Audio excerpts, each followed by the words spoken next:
तो 2020 में हमें लॉकडाउन लग गया था, तुम्हें सबको पता है ये बात। तुम इसको लिमिटिंग माइंडसेट कह लो या फिर मैं कोप कर रहा हूँ, वो साल था 2019। मेरा गोल ये है कि तुम भी अपने आप को देखकर तुम्हारे मन में बस एक ये थॉट आ जाए कि ये कर सकता है तो मैं भी कर सकता हूँ। बस यही है मेरे अंदर। ये वीडियो मैंने कोई फालतू का मोटिवेशन या ज्ञान देने के लिए नहीं बनाई। तो इस वीडियो में जो तुम्हें मैं समझाना चाहता हूँ, अगर वो तुम समझ गए तो मेरा ये वीडियो बनाना वर्थ इट हो जाएगा। और समझ तुम तभी पाओगे जब तुम पूरी वीडियो देखोगे। पहले मैं तुम्हें सिर्फ कॉन्टेक्स्ट बता रहा हूँ ताकि तुम्हें अच्छे से समझ में आए मैं क्या बताना चाहता हूँ। तो मेरे हिसाब से ना 3 तरीके के लोग होते हैं। पहली कैटेगरी में मैं रखता हूँ उनको जो कि हर चीज़ में बहुत अच्छे होते हैं, हर चीज़ में मास्टर होते हैं। जो भी वो करते हैं वो हर चीज़ में सबसे आगे निकलते हैं। या तो वो किसी एक चीज़ में मास्टर होते हैं या फिर जो भी चीज़ वो करते हैं उसमें मास्टर होते हैं। दूसरे वो होते हैं जो कि हर चीज़ में डिस्ट्रैक्टेड रहते हैं, जो कि हर चीज़ में बर्बाद है, एकदम ज़ीरो है, एकदम ज़ीरो। मतलब उनको एवरेज, बिलो एवरेज से भी बहुत नीचे हैं वो। इसमें वो लोग आते हैं जो कि बहुत ज़्यादा एडिक्टेड हैं या फिर बहुत ज़्यादा डिस्ट्रैक्टेड हैं या फिर बहुत ज़्यादा बिगड़ चुके हैं, नशेड़ी बन चुके हैं, ऐसे लोग आते हैं।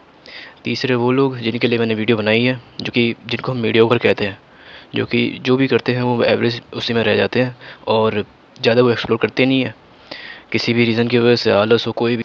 ऐसे लोगों में बहुत सारे लोग आते हैं, मेजॉरिटी ऑफ द ऑडियंस इसी में आती है। मैं भी खुद इसी में आता हूँ। मैं कैसे आता हूँ मीडियोकर, मैं कैसे हूँ, मैं तुम्हें बताता हूँ। देखो, मेरा क्या है कि तुम्हें 3 एग्ज़ाम्पल देता हूँ और इन 3 ही फ़ील्ड में मैंने मतलब कुछ करा है तो करा है। पहली मैं तुम्हें बताता हूँ एडिटिंग के बारे में। देखो, एडिटिंग मेरी बहुत बेसिक है, एकदम बेसिक से भी अगर तुम्हें एक लेवल नीचे मान लो वैसी है। इसी साल 2026 में मेरे को जनवरी में लैपटॉप दिलाया था पेरेंट्स ही। मेरा जो मेन पर्पस था वो, जब मैं दुकान पे था, वो था, सोच रहा था मैं मन में, मैं बता नहीं रहा था सामने, एडिटिंग था। पेरेंट्स ने मुझे पढ़ाई के लिए दिलाया था। तुम ये ध्यान से नोट कर लेना पढ़ाई की, मैं दूसरे एग्ज़ाम पढ़ाई का ही देने वाला हूँ। तो पढ़ाई के लिए मुझे पेरेंट्स ने दिलाया था लैपटॉप पर। मेरे दिमाग में था कि मैं एडिटिंग सीखूंगा। यार मैंने अभी तक एडिटिंग नहीं सीखी। मैं 12th क्लास में आ चुका हूँ, मैं 17 साल का हो चुका हूँ, 18 साल का होने वाला हूँ इस साल। इससे मैं कल ही होने वाला हूँ, कल ही मेरा बर्थडे है 4 मई को। आज ही 3 मई को वीडियो आ रही होगी। तो यहाँ पे जब अगर मैं देखूँ, अगर मेरा जो सबसे ज़्यादा, अगर कोई ऐसी चीज़ होती है ना कि जो हमें सबसे पसंद होती है, किसी को बहुत ज़ोरों शोरों से हमें गिटार सीखना होता है कभी कभार, किसी को ज़ोरों शोरों से पेंटिंग सीखनी होती है, किसी को मतलब बहुत चीज़ इंटरेस्ट आ जाता है कि मुझे सीखना ही सीखना है। मुझे ऐसी एडिटिंग सीखनी थी। मुझे बहुत ज़्यादा फैसिनेट करती थी एडिटिंग। मैं जब देखता था मेरी क्लास के भी काफ़ी लड़के कर लेते थे, मैं उन्हें देखता था कि यार ये तो इतना कर लेते हैं, मैं तो कुछ करता भी नहीं हूँ। मैंने पहले मोबाइल पे भी ट्राई करी थी, मेरा मोबाइल डिवाइस सही से करता ही नहीं था, वो लैग करता रहता था, मैं कर ही नहीं पाया उस पर। फिर मैंने सोचा लैपटॉप मिल रहा है, बहुत बेस्ट डिवाइस है ये तो एडिटिंग के लिए, तो करते हैं ना इस पर एडिटिंग। मैंने सोचा खुद ही एक्सप्लोर करते हैं क्या होता है, कैसे। एकदम ज़ीरो एडिटिंग आती थी तब मेरे को। तो मेरे लैपटॉप में एक बिल्ट इन सॉफ्टवेयर है एडिटिंग का, है वो है माइक्रो चैम्प करके। तुम्हें शायद पता हो माइक्रोसॉफ्ट चैम्प करके।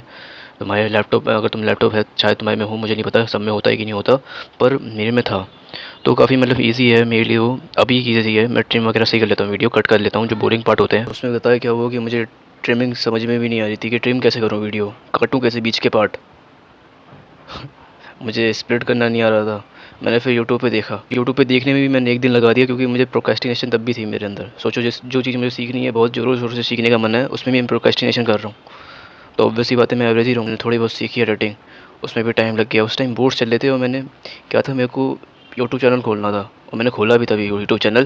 तो मगर देखो कि जो 20 फरवरी को फिजिक्स बोर्ड का पेपर था ना, मैंने उसी के एक दिन पहले ही चैनल बनाया। तुम अगर देखोगे चैनल क्रिएटेड में, तो अगर तुम डेट देखोगे तो उसमें तुम, यहाँ पे भी मैं, अगर तुम अभी भी देखोगे रेटिंग में मैं एवरेज हूँ, जो कि मुझे सबसे ज़्यादा पसंद है। मतलब सबसे ज़्यादा जो मुझे सीखनी है उसमें भी एवरेज रह गया। यहाँ तुम देख लो। अब दूसरा देते हैं पढ़ाई का एग्जाम्पल। मैंने तुम्हें लैपटॉप वाली बात भी बोला था ना, पढ़ाई वाला नोट कर लो कि पेरेंट्स ने पढ़ाई के लिए मेरे को लैपटॉप दिलाया था। मेरे पेरेंट्स को लगा था मैं अच्छे से पढ़ूंगा। उन्होंने भी, पता है, मेरे को बोर्ड्स जब मेरे स्टार्ट होने वाले थे 20 फरवरी से, फिजिक्स का मेरा पहला था, तो उससे मेरे को 1 महीने पहले ही दिला दिया था। 1 महीने पहले मुझे दिला दिया था जनवरी में। तो पर मैंने पढ़ाई करी नहीं, सच बताऊँ। मेरे को मतलब पढ़ाई के लिए ही दिलाया था, बट मैंने पता नहीं किस चीज़ में मैंने सीखा ही कुछ, मैंने कुछ नॉलेज ही गेन करी, पर मैंने ज़्यादातर टाइम अपना वेस्ट ही कर दिया। ऐसा नहीं है कि मैं स्टार्टिंग से पढ़ाई नहीं करता या फिर मैं बहुत बिगड़ैल हूँ या फिर मैं बहुत ज़्यादा ऐसे हूँ। मैंने पहले भी तुम्हें एक वीडियो में बताया था ये। पर मैं तुम्हें बताता हूँ क्या हुआ है। 6th क्लास तक मैं टॉपर एकदम था, एकदम टॉपर, एकदम फर्स्ट में आता था हर क्लास में। सो नर्सरी से लेकर 6th क्लास तक मैं टॉप ही टॉप होता रहा हूँ। नर्सरी से लेकर 5th क्लास तक मैं प्राइवेट स्कूल में था, अपने लोकेलिटी में ही, लोकल एरिया में ही। बट 6th क्लास से मैं केंद्रीय विद्यालय में आ गया था। और वहाँ पे भी मैंने मतलब सारे बच्चों को एकदम अच्छी से अपनी छवि बना ली थी, क्योंकि मैं टॉपर बन गया था। मेरे सबसे ज़्यादा नंबर आ रहे थे। मैथ्स में बच्चों के 40 में से 30 से ऊपर नहीं आ रहे थे, मेरे 36 आए थे। तो मतलब टीचर भी मेरे से खुश हो गए थे, हर टीचर का फेवरेट बन चुका था मैं। बट उस टाइम जो साल था वो साल था 2019। मेरा सिक्स्थ क्लास का रिज़ल्ट भी मुझे नहीं मिल पाया, क्योंकि 2020 में मेरे को मिलने वाला था रिज़ल्ट मार्च में। जैसे तुम्हें सबको पता है मार्च में मिलता है हमें रिज़ल्ट। तो 2020 में हमें लॉकडाउन लग गया था, तुम्हें सबको पता है ये बात। और लॉकडाउन लग गया था एकदम, मतलब तभी से शायद हाँ, सबका डाउनफॉल स्टार्ट हो गया था। कुछ का नहीं हुआ होगा, बट जितने भी हम लोग बच्चे वगैरह थे जो स्कूल में पढ़ते थे उन सबका डाउनफॉल तभी से स्टार्ट हो गया था। वो पहले बहुत अच्छे होंगे पर उनकी कुछ चीज़ें ज़बरदस्ती छूट गई होंगी, या फिर कुछ बहुत ज़्यादा डिस्ट्रैक्शन उस टाइम बहुत आ गया था। मेरे घर में सिर्फ एक फ़ोन था उस टाइम पे, मेरे पापा का ही फ़ोन था। पर फिर मेरी मम्मी को भी फ़ोन लेना पड़ा, क्योंकि ऑनलाइन क्लास लेनी थी ना, ऑनलाइन क्लास का वो था। तो ऑनलाइन क्लास किसने कैसे ली है सबको पता है। मैं ऑनलाइन क्लास चला के पीछे माइनक्राफ्ट खेलता था अपने मोबाइल में, मतलब मम्मी के मोबाइल में। मैं माइनक्राफ्ट का एपीके डाउनलोड किया था, तो मैं उसमें माइनक्राफ्ट खेलता था। क्लास चल रखी है, उस नीचे जो सेंटर का बटन होता है जिससे मतलब बैक हो जाता है, एकदम होम स्क्रीन आ जाती है, मैंने वो दबा दिया और फिर उसके बाद माइनक्राफ्ट खेलता था मैं। और मेरे दोस्त भी मेरे साथ खेलते थे। तो पढ़ाई का डाउनफॉल बहुत ज़्यादा हो गया। नई नई चीज़ें स्टार्ट करी, मतलब गेम पहले मैं खेलता नहीं था उतना, पर मेरे दोस्तों ने बोला चल चल ये खेल। उस टाइम एक गेम था ब्रॉल स्टार करके। ब्रॉल स्टार भी मैंने बहुत खेला, मतलब मेरे दोस्त ने मुझे रिकमेंडेशन की थी। एक तरीके से मेरे दोस्त का भी कुछ हाथ है, मतलब उसी ने मुझे सबसे पहले की थी, मैं गेम में खुद जा नहीं रहा था। और मैं छुप छुप के खेलता था, मतलब मेरे पेरेंट्स को पसंद नहीं है मैं गेम खेलूँ ऐसा करके, उनको टाइम वेस्ट लगता है, जो कि अभी मुझे भी लगता है। तब वो सही बोलते थे, मतलब ऐसा कोई वो नहीं है। गेम अगर तुम तब खेल रहे हो जब तुम कुछ क्रिएट कर रहे हो, या फिर मतलब जब तुम उससे पैसे कमा रहे हो, या फिर तुम्हारा यूट्यूब चैनल है, तब तो समझ में भी आता है। पर ना बाकी गेम ऐसे गेम बेकार ही हैं। या तो कोई स्टोरी वाला गेम हो एकदम बढ़िया करके, जिसमें एकदम स्टोरी लाइन हो एकदम अच्छे से मैं तुम्हें कैसे बताऊँ अब। तुम सर्च करना, मतलब ऐसे कुछ गेम हैं जो कि मतलब जिनकी बहुत अच्छी अच्छी स्टोरी है। उससे आपको थोड़ा मतलब सही भी होता है, मतलब उसको खेलने का कुछ फ़ायदा भी है। आपका अटेंशन स्पैन बढ़ता है। बट वो ज़्यादा ऑफ टॉपिक चला गया कि गेम गेम पे आ गया। बट मैं तुम्हें एक पूरी वो बता रहा हूँ कि लॉकडाउन में कैसे कैसे क्या हुआ। ना ही मैंने लॉकडाउन में एक्सरसाइज करी, और डिस्ट्रैक्शन ऐसे हो गया, पढ़ाई एकदम ऐसी हो गई। नाइन्थ क्लास में 2022 की बात है शायद, 2022 में लॉकडाउन खुल गया था, ऑफलाइन क्लास स्टार्ट हो गई थी। तो पता नहीं 2022 या 23, पता नहीं 2022 की बात है। 2022-23 का बैच था, तो हमारा खुल गई थी, नाइन्थ क्लास थी। नाइन्थ क्लास में बहुत बेकार नंबर आए, मैंने तुम्हें पहले ही बताया 69 नंबर आए थे मेरे। काफ़ी बच्चे तब ट्रैक पे आए नहीं थे, काफ़ी बच्चों को ट्रैक पे आने में काफ़ी टाइम लग गया था। फिर भी वो ट्रैक पे आ गए थे। टेंथ में मैं भी ट्रैक पे आ गया था, मेरी भी 86% आ गए थे बस एक महीने की पढ़ाई से। टेंथ का जो लास्ट महीना था ना, बोर्ड से एक महीने पहले वाला, तब मैं ट्रैक पे आ गया था, तब मैं पढ़ाई करने लग गया, तो बहुत गंदी पढ़ाई करने लग गया था। ट्वेल्थ क्लास में भी वैसी पढ़ाई नहीं करी मैंने, तो मैंने करी पढ़ाई टेंथ में। बट 11th में फिर जो 10th और 11th के बीच का जो गैप होता है, कुछ महीने मिलते हैं हमें।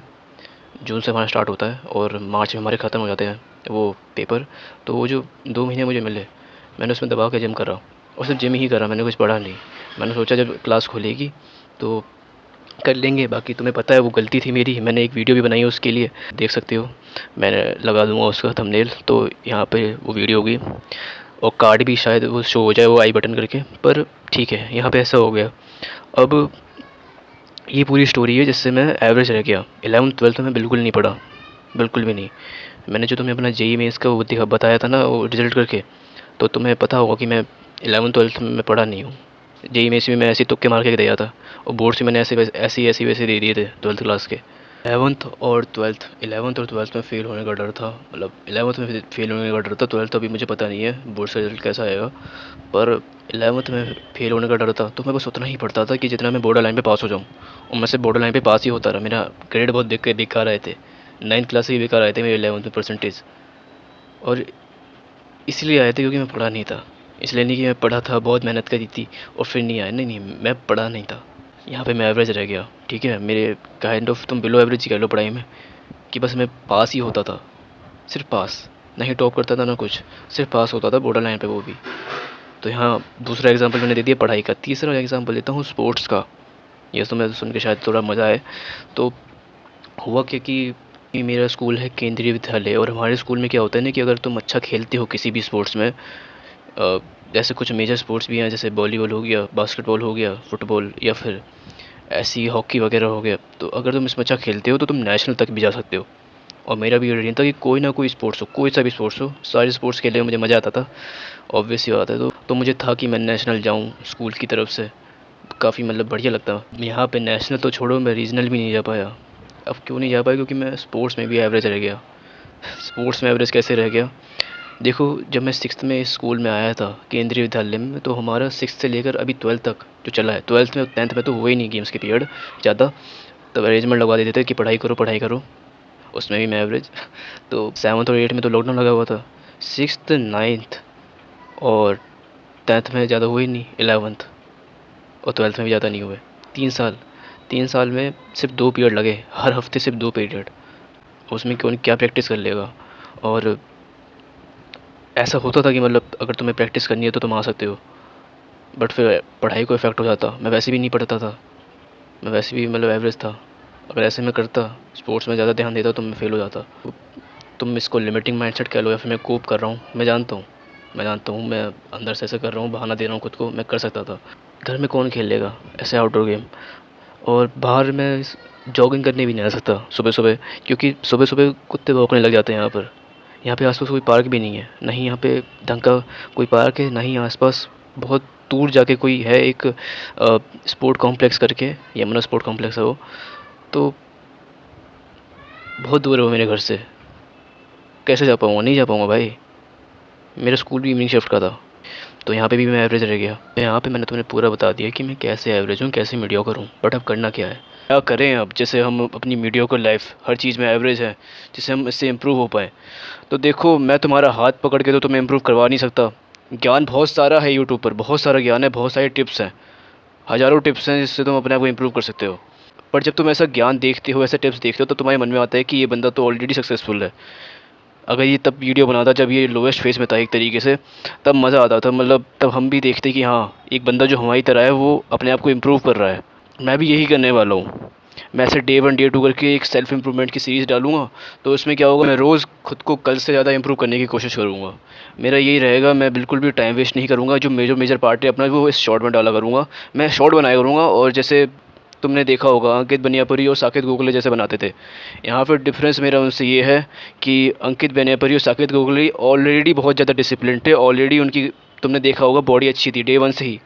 शायद साकेत गोखले ने टाइम टू टाइम इम्प्रूव करा है, बट वो उससे पहले भी 4 साल 3 साल से वो जिम कर रहा था, तो यानी वो डिसिप्लिन था। उसका फाइनेंशियल स्टेटस भी मेरे से ज़्यादा काफ़ी अच्छा है।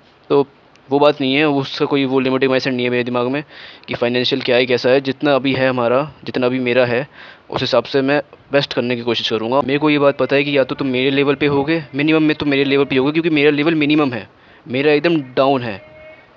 समझ रहे हो? मेरा एकदम अटेंशन स्पैम भी मेरा एकदम बेकार हो रखा है। कुछ बुक वगैरह नहीं पढ़ता, मैं हर चीज़ में एवरेज हूँ, कुछ चीज़ों में बिलो एवरेज हूँ। यूट्यूब में ढंग से नहीं कर पाता, ढंग से हुक नहीं है। ज़्यादातर बंदे यहाँ तक आए ही नहीं होंगे देखने वीडियो। ये वीडियो अभी तक देख ही नहीं रहा होगा कोई बंदा। अगर तुम अभी तक देख रहे हो तो कमेंट में बताना मेरे को। क्या होगा ना, जब तुम देखोगे कि तुमसे, तुम्हारे लेवल पे या फिर तुमसे बेकार बंदा अपने आप को इम्प्रूव कर रहा है और फिर रोज़ वीडियो भी डाल रहा है, रोज़ अपलोड कर रहा है, रोज़ वीडियो बना रहा है। उस चीज़ की वीडियो बनाना कोई आसान बात नहीं है। अपने आप को पब्लिक के सामने दिखाना, हर चीज़ जो भी तुम कर रहे हो, वीडियो बनाने में भी बहुत दिक्कत होती है। और मेरा चैनल तो वैसे भी छुप के चल रहा है, मेरे पेरेंट्स को नहीं पता ये मैं चैनल बना रखा है। ये साकेत गोखले और अंकित बनियापुरी ऑलरेडी डिसिप्लिन थे। मेरा ये नहीं है, मैं डिसिप्लिन नहीं हूँ। मेरा अटेंशन स्पैम बहुत बेकार है। मैं अभी भी मेरा इंस्टाग्राम पे 10 घंटे से ज़्यादा का है मेरा स्क्रीन टाइम। बस एक ही चीज़ है जो कि मतलब जिस पे मैं समझता हूँ कि हाँ, मैं काम कर रहा हूँ खुद पर, वो है यूट्यूब। तो बस अगर तुम्हें देखना हो मेरी ये जर्नी, और देखना हो कि मैं अभी अपने एकदम लोएस्ट फेज से, लोएस्ट पॉइंट से मैं कैसे एकदम अपने प्राइम तक कितने देर में, कितने दिनों में जा पाऊँगा, क्योंकि मैं हर दिन डालूँगा, बहुत कंसिस्टेंसी के साथ डालूँगा, बहुत डेडिकेट होकर डालूँगा। 2 चीज़ों की वजह से, एक तो सेल्फ इम्प्रूवमेंट तो होगा ही होगा, साथ ही साथ मेरा चैनल भी ग्रो होने के चांसेस हैं, ऐसे हो जाते हैं चैनल ग्रो। अंकित बनियापुरी और साकेत गोखले से मेरा जो डिफरेंस है वो ये है कि मैं अभी लोएस्ट फेज़ पे हूँ। मैं डिसिप्लिन नहीं हूँ, मैं उनकी तरह, मेरी कोई अच्छी बॉडी नहीं है, मैं उनकी तरह कोई अच्छा काम नहीं कर रहा अभी। ठीक है, मेरा बस यूट्यूब चैनल ही है जो कि मेरे को लगता है कि सही काम है, मतलब जो मेरे लिए मतलब इम्प्रूवमेंट वाला काम है। वरना बाकी सब तो मेरा ऐसे ही है। और अगर तुम्हें देखनी है मेरी जर्नी, तो तुम्हें ऑब्वियसली सब्सक्राइब करना पड़ेगा, क्योंकि मेरा ये चैनल है काफ़ी छोटा है, ये तुम्हें तुम्हारा सजेशन में आएगा नहीं। मेरे इंप्रेशन भी काफ़ी कम ही आते हैं, शायद इस बार तुम्हें लास्ट बार ये सजेशन में आ रहा हो। या फिर अगर तुमने पहले से सब्सक्राइब कर रखा है तो थैंक्स, और पर अगर नहीं करा है तो कर लेना, क्योंकि फिर तुम देख पाओगे। और पता है, COT भी स्टार्ट होने वाला है, तो मैं COT के लिए भी पढ़ने वाला हूँ। आज संडे है, ठीक है, आज संडे को ये वीडियो आ भी जाएगी, आज ही मैं रिकॉर्ड कर रहा हूँ। तो अब तुम देखोगे कि मैं कल से ही मैं लाइव स्ट्रीम करने लग जाऊँगा। कल मंडे है और मैं एक हफ़्ता संडे तक, मंडे से संडे तक, क्योंकि 11 मई से स्टार्ट हो जाएंगे हमारे पेपर। तो सीयूटी के, तो मैं डीयू में मुझे एडमिशन चाहिए। तो देखते हैं, अगर मैं 12-12 घंटे की लाइव स्ट्रीम करूँ, मैं बस कैमरा खोल के रख दूँगा एक तरीके से, वो लाइव स्ट्रीम एक तरीके से स्टडी विद मी करके होगा।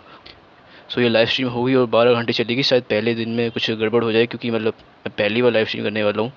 सो अगर तुम्हें लाइव स्ट्रीम देखनी हो तो आ जाना, क्योंकि मैं सिक्योरिटी की तैयारी करने वाला। क्योंकि होता है ना कि एक बार कभी हम किसी को देखते हैं, छोटा हो, कोई छोटा हमसे अच्छा काम करता है तो हम उसको देख के इंस्पायर होते हैं, और अगर कोई बड़ा हो उसको देख के हम इंस्पायर होते हैं। मैं ये नहीं चाहता कि तुम इंस्पायर हो। मेरा गोल ये है कि तुम भी अपने आप को देख कर तुम्हारे मन में बस एक ये थॉट आ जाए कि ये कर सकता है तो मैं भी कर सकता हूँ। बस यही है मेरे अंदर, बस यही गोल है वीडियो बनाने का, वैसे लाइव स्ट्रीम करने का।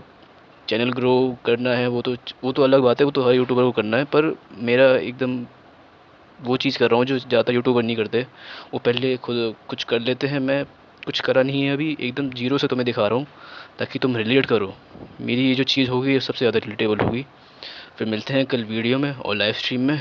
बाकी सब्सक्राइब नहीं करा है तो कर देना। बाय।